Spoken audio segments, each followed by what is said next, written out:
Bakes and കറീസിലേക്ക് എല്ലാവർക്കും സ്വാഗതം. അപ്പോൾ ഇന്നത്തെ നമ്മുടെ റെസിപ്പി നല്ല വെറൈറ്റി ആയിട്ടുള്ള ഒരു അടിപൊളി പായസമാണ് കേട്ടോ. പിന്നെ പായസമൊക്കെ കുടിക്കാൻ ഇഷ്ടമുള്ളവർക്ക് നല്ല ഇഷ്ടപ്പെടുന്ന ഒരു പായസം തന്നെയാണിത്.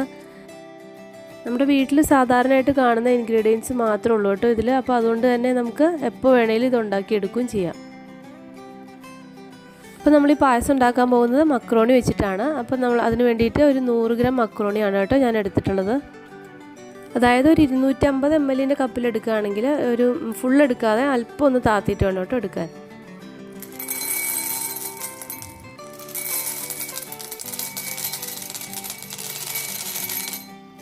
ഏത് ഷേപ്പിലുള്ള മക്രോണി വേണമെങ്കിലും നമുക്കിതിലേക്ക് എടുക്കാം കേട്ടോ. പക്ഷേ നമ്മൾ ഒത്തിരി വലുതായി കഴിഞ്ഞാൽ ഒരു പായസം ഉണ്ടാക്കി കഴിയുമ്പോൾ അത്ര ഒരു രസം ഉണ്ടാവില്ല. അപ്പോൾ അതുകൊണ്ട് ഇന്ന് പൊടിച്ചിട്ടാണ് കേട്ടോ ഞാൻ ഇതിലേക്ക് ചേർക്കുന്നത്. പിന്നെ നമ്മളിത് 2 പ്രാവശ്യമായിട്ടാണ് കേട്ടോ പൊടിച്ചെടുക്കുന്നത്. ഇതുപോലെയൊക്കെ ഒന്ന് പൊടിച്ചെടുത്താൽ മതി, ഒരുപാട് പൊടിഞ്ഞു പോലെ. ഈ പൊടിച്ചെടുത്ത മാക്രോണി ഉണ്ടല്ലോ നമുക്ക് നന്നായിട്ടൊന്ന് വേവിച്ചെടുക്കാം. ഇനി നമ്മളിതൊരു 3/4 ഭാഗത്തോളമാണ് കേട്ടോ വേവിച്ചെടുക്കുന്നത്. നമ്മൾ സാധാരണ പാസ്ത ഉണ്ടാക്കുമ്പം വേവിക്കില്ലേ, അപ്പോൾ അതിനേക്കാളും കുറച്ചും കൂടെ വേവ് വേണം കേട്ടോ ഇതിന്. പിന്നെ നമ്മൾ എളുപ്പത്തിൽ മനസ്സിലാക്കാൻ വേണ്ടിയിട്ട് നമ്മൾ ഇതിൽ നിന്നൊരു പീസ് പാസ്ത എടുത്തിട്ട് കയ്യിൽ വെച്ചിട്ടൊന്ന് പ്രസ് ചെയ്ത് നോക്കുമ്പോഴോ അല്ലെങ്കിൽ ഒന്ന് വായിലിട്ട് കടിച്ചു നോക്കുന്ന സമയത്ത് തെന്നിപ്പോകാതെ പെട്ടെന്ന് തന്നെ നമുക്ക് പ്രസ് ചെയ്യാനോ അല്ലെങ്കിൽ കടിക്കാനോ പറ്റുന്ന ആ ഒരു പരുവമാകുമ്പോഴാണ് കേട്ടോ ഇതിൻ്റെ ഒരു കറക്റ്റായിട്ടുള്ള വേവ് എനിക്ക് തോന്നിയിട്ടുള്ളത്. ഇത് ഹൈ ഫ്ലെയിമിലിട്ടിട്ട് നന്നായിട്ട് തിളച്ച് വരുന്ന സമയത്ത് തീ ഒന്ന് കുറച്ച് വെക്കണേ. പിന്നെ അതുപോലെ നമ്മളിത് തുറന്നു വെച്ചിട്ടാണ് കേട്ടോ വേവിക്കുന്നത്. ഇപ്പോൾ നമ്മുടെ മക്രോണിയൊക്കെ പാകത്തിന് വെന്ത് വന്നിട്ടുണ്ട്. ഇനി ഇതിലെ വെള്ളമൊക്കെ കളയാൻ വേണ്ടിയിട്ട് ഞാൻ ഈ അരിപ്പയിലേക്ക് ഒഴിച്ചു കൊടുക്കുന്നുണ്ട്.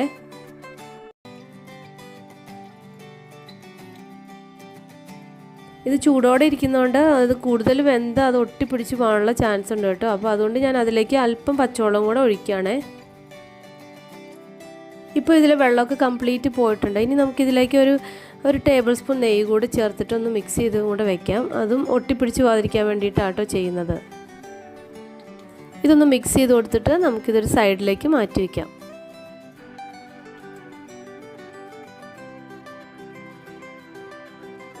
ഈ പായസം ഉണ്ടാക്കാനുള്ള പാത്രത്തിലേക്ക് 1.5 ലിറ്റർ പാലാണ് കേട്ടോ ഞാൻ ചേർത്ത് കൊടുക്കുന്നത്.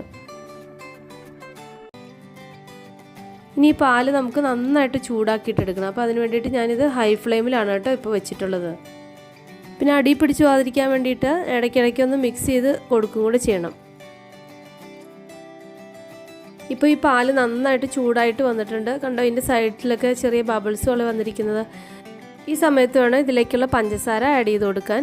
അപ്പോൾ ഞാൻ ഇതിലേക്കൊരു 200 ഗ്രാം പഞ്ചസാരയാണ് കേട്ടോ ചേർക്കുന്നത്.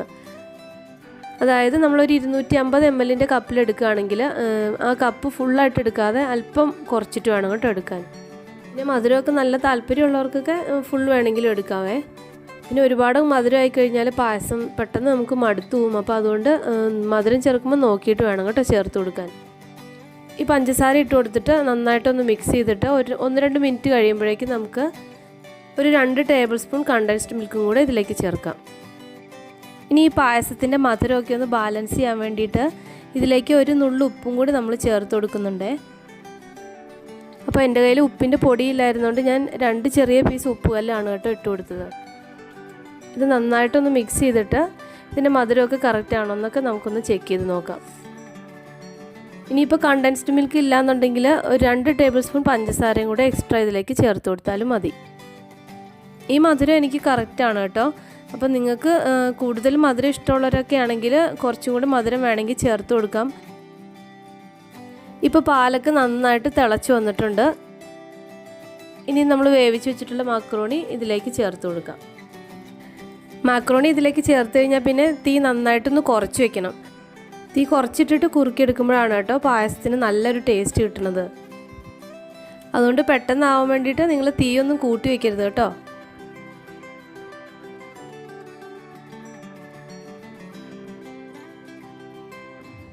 ഇപ്പോൾ പാലൊക്കെ കുറച്ച് വറ്റിയിട്ട് പായസം ചെറുതായിട്ടൊന്ന് കുറുകി വരാൻ തുടങ്ങിയിട്ടുണ്ട്. ഈ സമയത്ത് നമുക്കിതിലേക്ക് ഒരു 3 ഏലക്ക ചതച്ചതും കൂടെ ചേർത്ത് കൊടുക്കാം.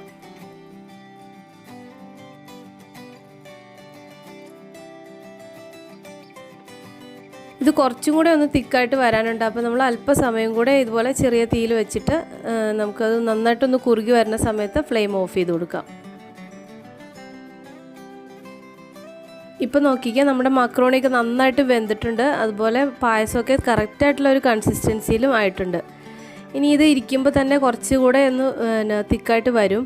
അപ്പോൾ അതുകൊണ്ട് നമുക്ക് ഈ സ്റ്റേജിൽ ഫ്ലെയിം ഓഫ് ചെയ്ത് കൊടുത്തേക്കാം. ഇനി ഈ പായസത്തിലേക്ക് കുറച്ച് കാഷ്യൂനട്ടും കുറച്ച് മുന്തിരിയും കൂടെ ഒന്ന് നെയ്യിൽ വറുത്തിട്ട് അതും കൂടെ ഇതിലേക്ക് ചേർത്ത് കൊടുക്കാം.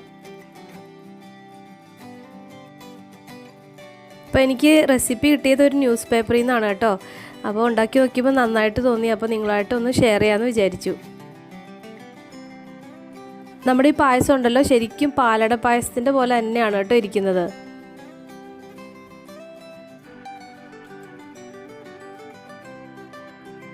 ഇനി ഇത് നന്നായിട്ടൊന്ന് മിക്സ് ചെയ്ത് കൊടുത്തിട്ട് നമുക്ക് കുറച്ച് സമയം ഇതൊന്ന് മൂടി വയ്ക്കണം.